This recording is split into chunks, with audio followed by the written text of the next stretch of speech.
Terima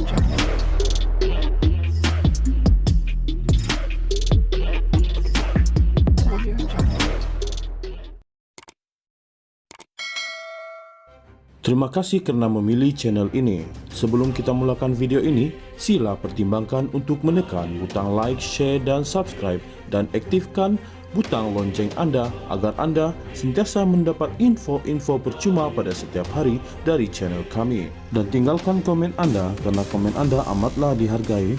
Terima kasih. Speaker Dewan Rakyat Tan Sri Azhar Azizan Harun wajar mengkaji semula keputusannya mengenai status bekas Perdana Menteri Datuk Seri Najib Razak sebagai seorang ahli parlimen. Ahli Parlimen Pasir Gudang Hassan Abdul Karim berkata, jika dibaca perkara 48/1/I Perlembagaan Persekutuan, jelas Najib sudah hilang kelayakan sebagai ahli parlimen. Katanya, biarpun Najib ada memfailkan permohonan pengampunan yang di-Pertuan Agong Al-Sultan Abdullah Riayatuddin Al-Mustafa Bilal Shah, tetapi prosiding pengampunan diraja itu belum didengar dan lembaga itu bukannya mahkamah. Pengampunan Najib kepada yang di-Pertuan Agong mesti atas nasihat Perdana Menteri.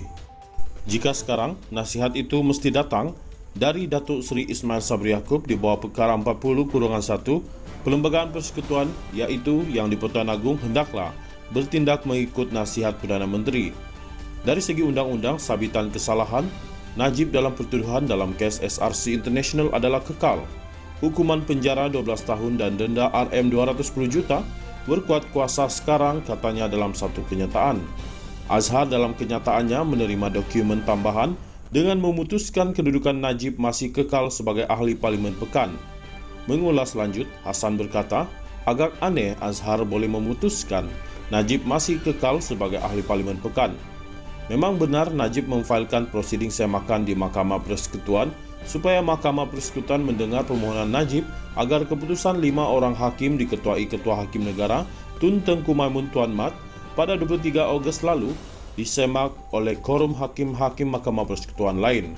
Tetapi permohonan semakan oleh Najib itu bukannya satu penggantungan pelaksanaan hukuman 12 tahun penjara dan denda Rm210 juta, katanya yang juga ahli jawatan kuasa pilihan khas JPK Parlimen mengenai kebebasan asasi dan hak-hak di bawah perlembagaan.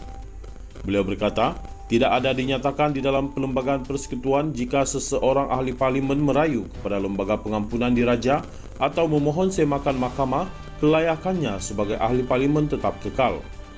Sebaliknya, apa yang dinyatakan dengan jelas di bawah perkara 48/1/I Perlembagaan Persekutuan ialah jika pesalah itu yang telah dijatuhi hukuman penjara tidak kurang daripada 1 tahun atau denda yang tidak kurang daripada Rp2.000 dan dia tidak mendapat pengampunan bebas, dia hilang kelayakan ahli parlimen, katanya.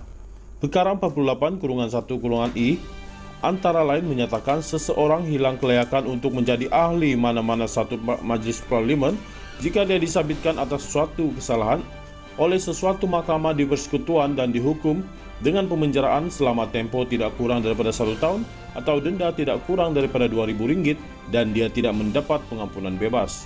Mengulas lanjut, katanya keempat-empat syarat kehilangan kelayakan sebagai ahli parlimen itu ada pada Najib.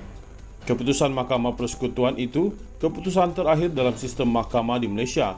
Tidak ada mahkamah yang lebih tinggi lagi daripada Mahkamah Persekutuan dalam sistem perundangan Malaysia. Tidak ada penggantungan pelaksanaan diberikan oleh Mahkamah Persekutuan kepada Najib. Ini bermakna semua syarat kehilangan sebagai ahli parlimen ada pada Najib sekarang.